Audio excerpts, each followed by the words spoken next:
ಭಾರತ್ ಮಾತಾ ಕಿ ನರೇಂದ್ರ ಮೋದಿ ಅವರಿಗೆ ದೇವೇಗೌಡರಿಗೆ ಕುಮಾರಣ್ಣನಿಗೆ ಬಲೋ ಭಾರತ್ ಮಾತಾ ಕಿ. ನನ್ನ ಆತ್ಮೀಯ ಪ್ರೀತಿಯ ಮತದಾರ ಬಂಧುಗಳೇ, ವೇದಿಕೆ ಮೇಲೆ ಆಸೀನರಾಗಿರ್ತಕ್ಕಂಥ ಎಲ್ಲ ಗೌರವಾನ್ವಿತ ಎರಡೂ ಪಕ್ಷದ ಮುಖಂಡರೇ, ಬಹಳ ಸಂತೋಷ. ಮಳೆ ಬಂದು ಇವತ್ತು ಶುಭ ಸೂಚನೆಯನ್ನ ಕೊಟ್ಟಿದೆ. ನಾವೆಲ್ಲ ಒಗ್ಗಟ್ಟಿನಿಂದ ಗ್ರಾಮದ ಅಭಿವೃದ್ಧಿಗಾಗಿ, ಕುಡಿಯುವ ನೀರಿಗಾಗಿ, ಮೂಲಭೂತ ಸೌಕರ್ಯಕ್ಕಾಗಿ ಬಹಳ ವರ್ಷಗಳಿಂದ ಕಾಯ್ತಾ ಇದ್ರಿ. ಕಳೆದ 10 ವರ್ಷಗಳಲ್ಲಿ ಮಾಡಿರ್ತಕ್ಕಂಥ ಅಭಿವೃದ್ಧಿ ಕೆಲಸ ನಾನು ಬಿಟ್ಟ ಮೇಲೆ ಕಳೆದ 7-8 ವರ್ಷಗಳಿಂದ ಏನು ಕೂಡ ಕೆಲಸ ಆಗಲಿಲ್ಲ. ಹಾಗಾಗಿ ಇವತ್ತು ನಿಮ್ಮ ಭಾಗದಲ್ಲಿ ನಿಮ್ಮ ಗ್ರಾಮಕ್ಕೆ ಒಳ್ಳೆ ಕೆಲಸ ಮಾಡ್ತಕ್ಕಂಥ ಒಬ್ಬ ಒಳ್ಳೆ ವ್ಯಕ್ತಿ ಬಂದವನೆ ಅಂತ ಹೇಳಿ ನೀವೆಲ್ಲ ಕೂಡ ನಮ್ಮ ವೆಂಕಟೇಶ್ ಅವ್ರ ಕೈ ಜೋಡಿಸಿದ್ದೀರಾ. ಬಹಳ ಖುಷಿ ಆಗ್ತಾ ಇದೆ. ಎಲ್ಲ ಹೆಣ್ಮಕ್ಳೆಲ್ಲ ಕೂಡ ಬಹಳ ಅದ್ದೂರಿಯಿಂದ ಇವತ್ತು ಜನ ಸೇರಿ ತುಂಬು ಹೃದಯದಿಂದ ಸ್ವಾಗತವನ್ನ ಮಾಡಿದ್ದೀರಾ. ಮಳೆ ಬಂದರೂ ಕೂಡ ಮಳೆ ಲೆಕ್ಕಿಸದೆ ಗ್ರಾಮದ ಅಭಿವೃದ್ಧಿಗಾಗಿ ವೆಂಕಟೇಶನು ನಿಮ್ಮ ನೆಂಟನಲ್ಲ, ನಿಮಗೆ ಬೇಕಾದವನು ಅಲ್ಲ, ನಿಮ್ಗೆ ಪರಿಚಯನೂ ಇಲ್ಲ. ಆದ್ರೂ ಕೂಡ ತಮ್ಮ ಮೇಲೆ ವಿಶ್ವಾಸ ಇಕ್ಕಿ ತಾವೆಲ್ಲ ಹೆಣ್ಮಕ್ಳು, ಯುವಕರು, ಹಿರಿಯರು, ಅದರಲ್ಲೂ ವಿಶೇಷವಾಗಿ ಯುವಕರು ಇಷ್ಟೆಲ್ಲ ಸೇರಿ ಇಲ್ಲಿದ್ದು ತಮ್ಮ ಬೆಂಬಲವನ್ನು ತಾವು ವ್ಯಕ್ತಪಡಿಸಿರೋದಕ್ಕೆ ತುಂಬ ಹೃದಯದ ಧನ್ಯವಾದಗಳನ್ನ ನಾನು ಅರ್ಪಿಸ್ತಾ ಇದ್ದೀನಿ. ಈ ಒಂದು ಉರುಪು ಚುನಾವಣೆ ಮುಗಿಯುವವರೆಗೂ ಕೂಡ ಇದೇ ರೀತಿ ಇರಬೇಕು. ಅದಾದ ಮೇಲೆ ಇಲ್ಲಿ ವೆಂಕಟೇಶ್ ಅವರು 100 ಕೂಡ ಗೆಲ್ತಾರೆ.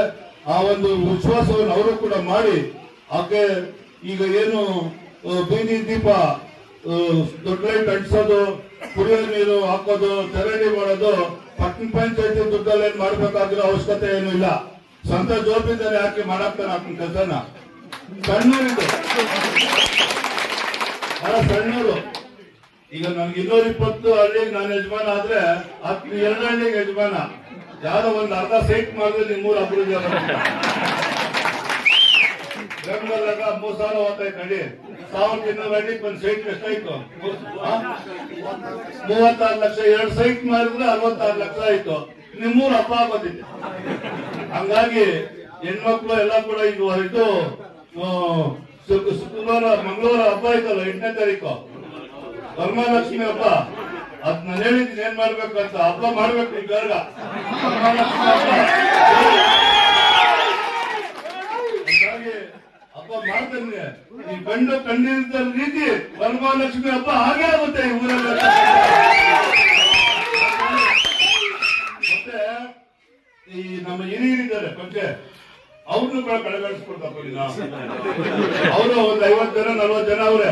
ನಾನು ಸತಿ ಪಂಚಾಯತ್ ಎಲ್ಲ ಪರಿಸ್ಥಿತಿ ಜ್ಞಾಪಕ ಐತಣ್ಣ, ಜ್ಞಾಪಕ ಐತಾ? ಎಲೆಕ್ಷನ್ ಟೈಮ್ ನಲ್ಲಿ ಎಲ್ಲ ದೊಡ್ಡವರೆಲ್ಲ ಪಂಚಾಯತ್ ಇರ್ಲಿ. ಹಾಗಾಗಿ ನಾವೆಲ್ಲ ಕೂಡ ಹಿರಿಯರನ್ನ, ಅದೆಲ್ಲ ಯುವಕರನ್ನ ವಿಶೇಷವಾಗಿ ಆಕರ್ಷಣೆ ಮಾಡುವಂತ ಕೆಲಸ ಆಗ್ಬೇಕು. ಯುವಕರನ್ನು ಇಟ್ಕೋಬೇಕು, ಹಿರಿಯರನ್ನು ಇಟ್ಕೋಬೇಕು. ಹಾಗಾಗಿ ಎಲ್ಲರನ್ನೂ ಕೂಡ ಸಮಕಾಲವಾಗಿ ಮಾಡತಕ್ಕಂಥ ಜವಾಬ್ದಾರಿ ಪ್ಲಸ್ ಊರಿನ ಅಭಿವೃದ್ಧಿ ಆಗ್ಬೇಕು ಬಹಳ ಮುಖ್ಯವಾಗಿ. ಇವೆಲ್ಲ ತಾತ್ಕಾಲಿಕ ವರಮಹಾಲಕ್ಷ್ಮಿ ಪ್ರತಿ ವರ್ಷ ಬರ್ತಾ ಇದ್ದು ಹೋಗ್ತಾ. ಆದ್ರೆ ಮೂಲಭೂತ ಸೌಕರ್ಯ ಏನೈತೆ ಗ್ರಾಮಕ್ಕೆ ಆಗುವಂತ ಕೆಲಸಗಳು ವೆಂಕಟೇಶ್ ಮಾಡಿಕೊಡ್ಬೇಕು ಅಂತಕ್ಕಂಥ ಮಾತನ್ನು ಹೇಳಿ ಬಹಳ ಸಮಯದಿಂದ ನಾವು ಕೂತಿದ್ದೀವಿ.